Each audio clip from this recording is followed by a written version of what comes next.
Here is basically, here's the head. Here's basically your valve body, right?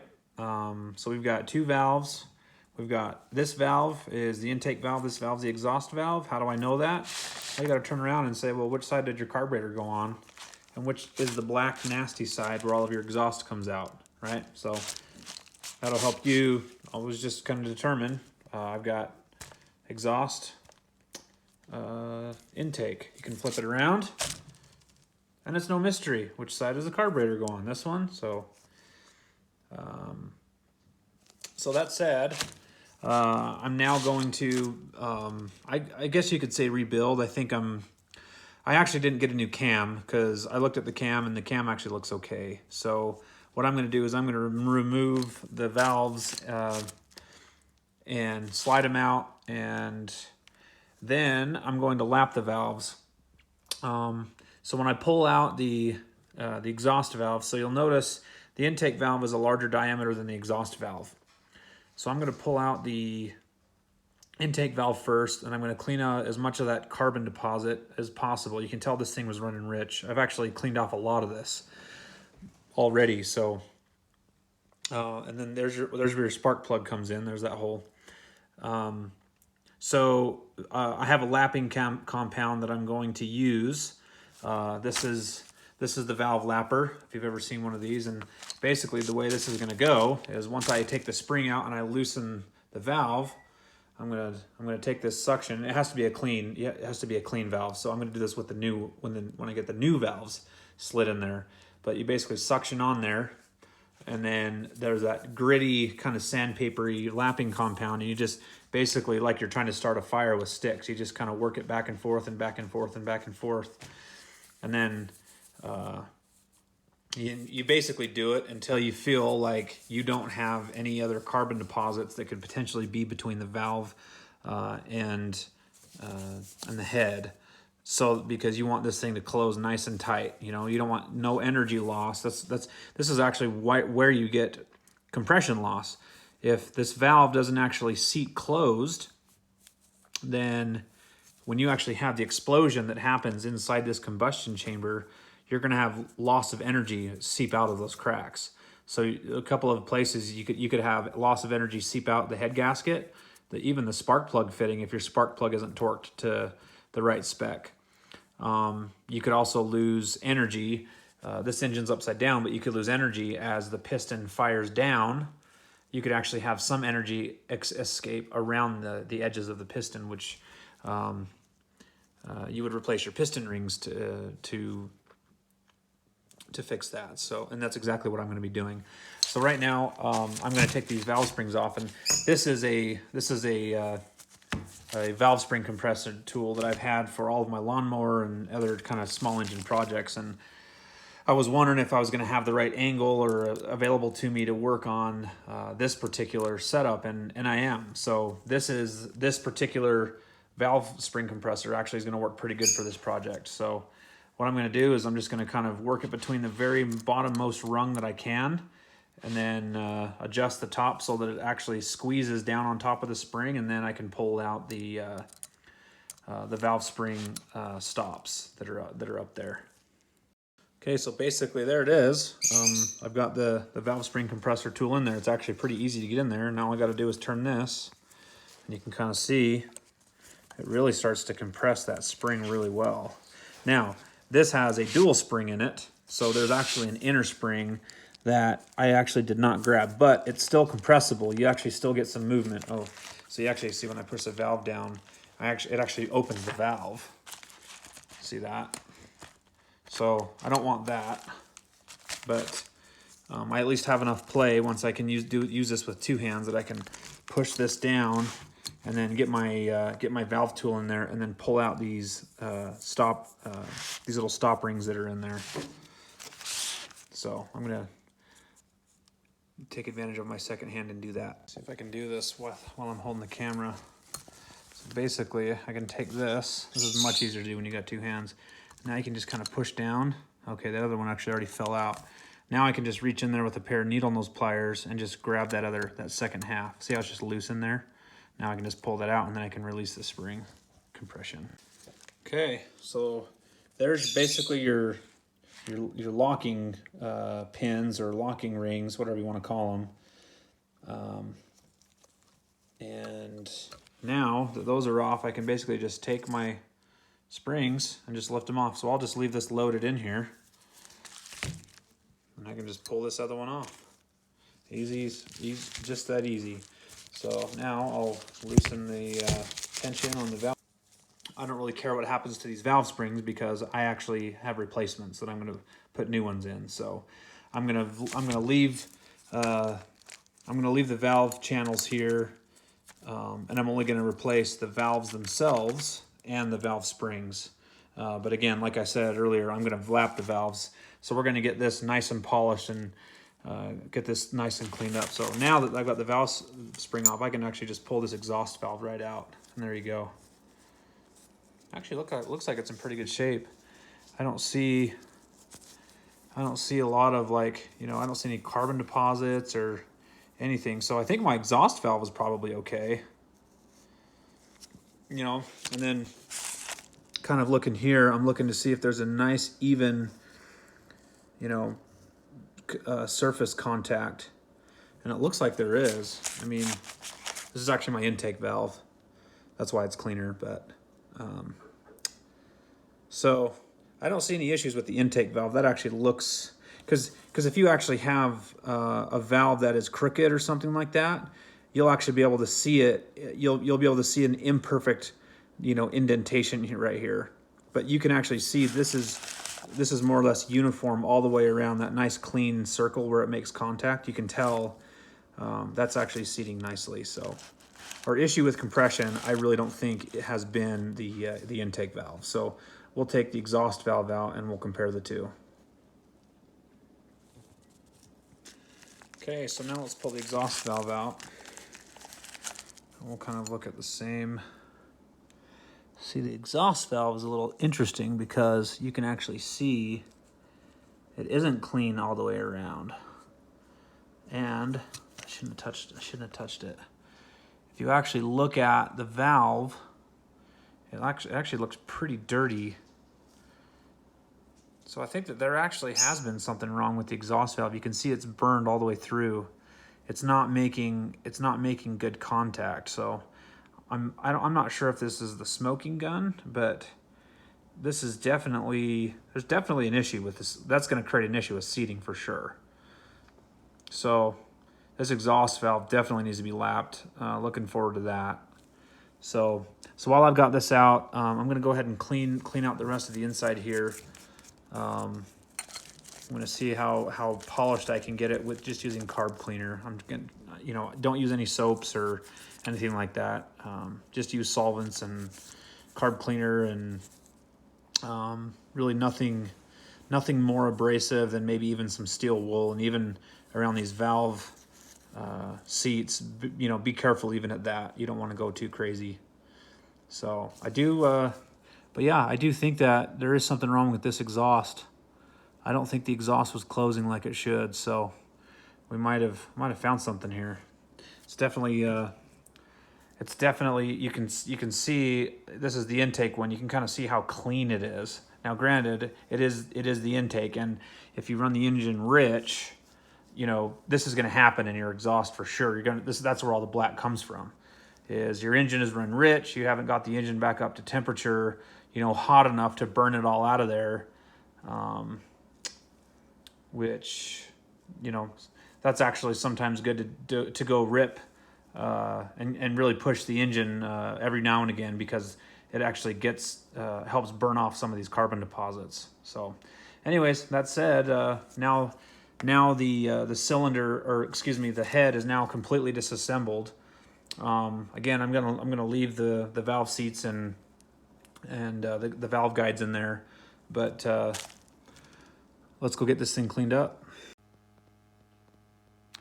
All right, so now I've got the valves all cleaned up. I just used a fine steel wool to kind of gently just scrub around in here with carb cleaner. So again, use some type of solvent. Don't use soaps or any don't use degreasers. Make sure whatever you're using is a solvent. And again, I found carb cleaners pretty good. So I've got the exhaust side actually cleaned out pretty good. I got some big chunks of carbon out of there. You can see the intake side here is squeaky clean. So so now I've got my valves I can slip back in there. There actually is still quite a bit of carbon deposit on the valves. I don't really care because I'm going to replace them, so I haven't bothered to, try to clean them up. I haven't put too much effort in there, but got intake, exhaust, and then basically, hopefully I might have to get yeah, it's suction on there. So this will work once I get my new valves. They'll actually be arriving in the mail tomorrow, but so I'll show you, I'll kind of go through the next steps and show you like what compound I use, and I'll actually see if there's a good video on how to lap valves, because it's not that complicated. It doesn't take very long to do it. So that said, I think I'm going to go on to the next step of in lapping the valves, install the new valves, valve springs, kind of get everything in this assembly put back together. And then on the crankcase, on the engine itself, I'm going to have to go and basically clean out or clean off all the old gasket that's sitting right on top of the cylinder gasket. So this is where the head gasket will go. The cylinder gasket is the first level where the cylinder comes in contact with the crankcase. So I've got a lot of cleaning up there to do. That gasket came off kind of messy. It actually makes me wonder if it wasn't for no oil leaking, I would, maybe suspect that could be an area where I'm losing compression. But that said, we'll go on to the next steps here. We'll keep investigating, and when I put this thing back together, we're going to be back to 135 PSI. I guarantee it. Okay, so here I've got the cylinder head nice and polished. I'm ready to take the new valves and make sure they're the right size, make sure they're the right valves, but then I'm going to take the new valves and lap them into this cylinder head. It's important to do that because the mating surfaces and the valve seats could be just slightly different. And so essentially you can use this valve grinding compound by Permatex and this valve lapper to make sure that the valve seat and the valve you've got even contact all the way around. So I've kind of looked at the valve guides. The valve guides actually look pretty good. When you take the valve and slide it in and out, you kind of just like wiggle it back and forth and feel for any play, and this actually feels pretty good. Now, if you do need to replace these valve guides, you're either going to be using a hammer and a special tool that basically acts like a punch, to get them out of there, and then you smack it with a hammer. The smoothest and best way is to use a hydraulic press with that same tool. So but mine are actually pretty good, so I don't need to replace my valve guides, which is good. So what I'm going to do right now is I'll take the valve and I'll just kind of set it in there. Looks like it seats pretty good. I do have it. There is a tail that kind of sticks off of below the grade of the top of the head, so you got to be careful of that. So I just take like a little screwdriver, something plastic, because you don't want to mar this surface. I just kind of let it lean on there, and that way the valve can seat all the way down in there. So basically, I'm just going to apply just a little bit of valve compound around the edges, and then I'm going to put this on there and basically it'll be like I'm trying to start a fire, just go back and forth. And basically you can do it until you feel like it's good, like you've got even pressure everywhere. So another thing you can do is you can actually validate the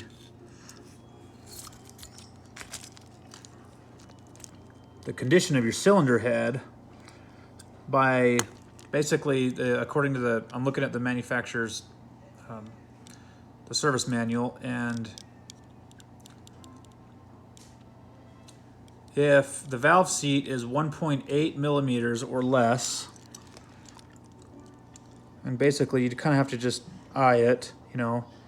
So I'm like right at 1.8 millimeters. So the valve seat is still within, well, actually, I mean, it's just 0.6. It's not going to make that big a difference. So basically, I'm just validating that I'm like right at the limit before I would actually think about replacing the head. So that's another test you can, or another something you can check. Another thing you can do is if you actually measure the width of your valve stem, you should not be less than 4.8 millimeters. That's the limit.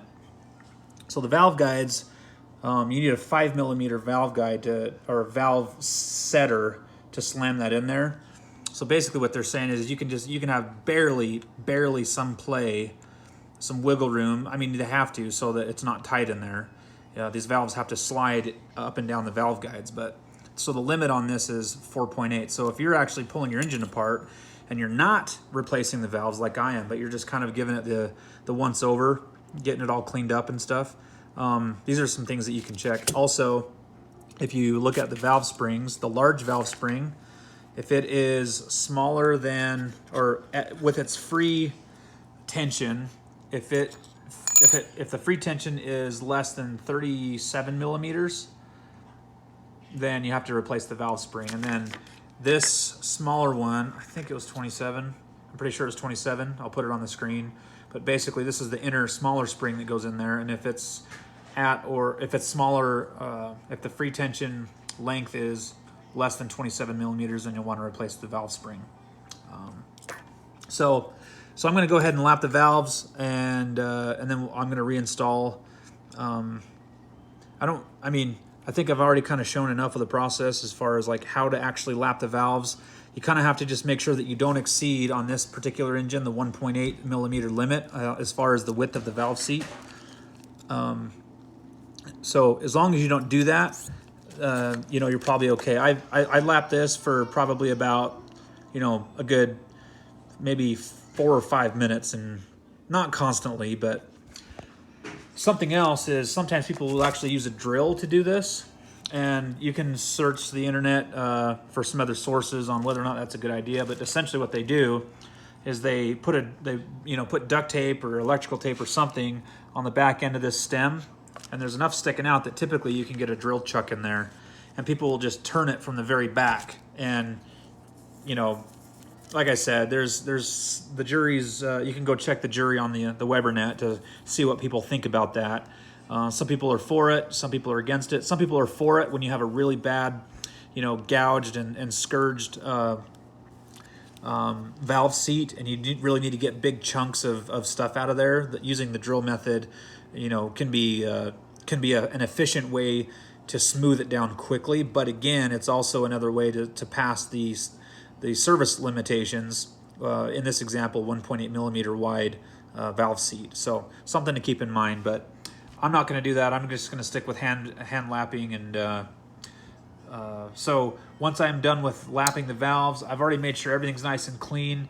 Remember, this is a gritty, it's like sandpaper. It's like liquid sandpaper. So you absolutely need to make sure that you get all of it out of your cylinder head, else it will drip down into your piston cylinder, and it will try to get past your piston rings. And once it does that, sandpaper on your piston ring wall, on your cylinder walls, are going to be really bad for your cylinder walls, and you're going to find you're going to lose compression really, really fast. So I'm actually going to, after I'm done lapping, I'm going to make sure I douse this thing and clean it really good with some carb cleaner. I'm going to spray it down everywhere and make sure it's all out of there, so there's no grit left in there. So I'm going to go to that point, and I'm going to reinstall the valves. Okay, so I've cleaned everything with carb cleaner. I've made sure all that grit is out of my cylinder. Everything's kind of nice and shiny and ready to install the valves. So here's the valve kit that I ordered. This one came off of Amazon. So I'll pull it out here and kind of lay it out and show you what comes in this. So basically, with the valve, you've got the inner spring, the outer spring, You've got the valve cotters, you've got the valve cap, and then this kit's kind of cool because it actually comes with new valve guide little booties. So these actually just kind of pull off. They're kind of rubbery, so you can actually just grab like a pair of needle nose pliers and just like, I mean, be careful you don't grab the inside of the actual valve guide, but just grab this and just start pulling up. I don't care if I ruin this one because I'm about to put a replacement on there. But, let's see how I get that off.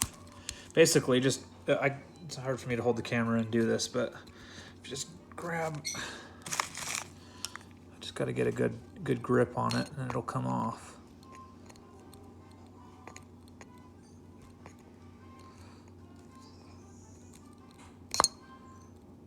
Okay, I'm going to work on this for a second, get this off. All right, pro tip. So what I found out, if you take needle nose pliers, and without grabbing the metal, if you just grab the side here and then just pull up, it actually just came right off. So there it is, destroyed. And now I just take the new one. I take the new one and the O-ring, you know, type circle, it like goes down, and you just push it on. Just push it on with your finger. Pop. There it is. So, okay, so now I'm gonna do that. I'm gonna put the springs inside my spring compressor. We'll install the valve, and I'll see how much of this I can film with one hand. Okay, so here's how you do it. Put your large spring in your spring compressor, right? Make sure the cap is in there because you want that help to actually compress. Like, I want to be able to take this with one hand because I actually, right now I'm using the other hand to hold the camera, but I want to take my leverage and I want to be able to push down like this to actually put the valve cotters in. So if I don't have to deal with holding anything else, this is the easiest way to do it. So make sure you include your valve cap in there too. Okay, so there's the intake valve. Got it all in. Got the valve cotters down in there. So now that's got the, you know, the tension. There's actually the spring tension is actually what keeps the whole spring assembly together. So once you get these valve cotters locked around it, it can't come apart. So now we got one new intake valve, new spring, new outer spring, new inner spring, new cap, new valve guide, seal, and valve, if I didn't mention that already. So now I'm just gonna do the same thing to the exhaust side. Okay, so two new fresh valves installed. Again, I got the intake side, which is the larger valve, the exhaust valve, which is the,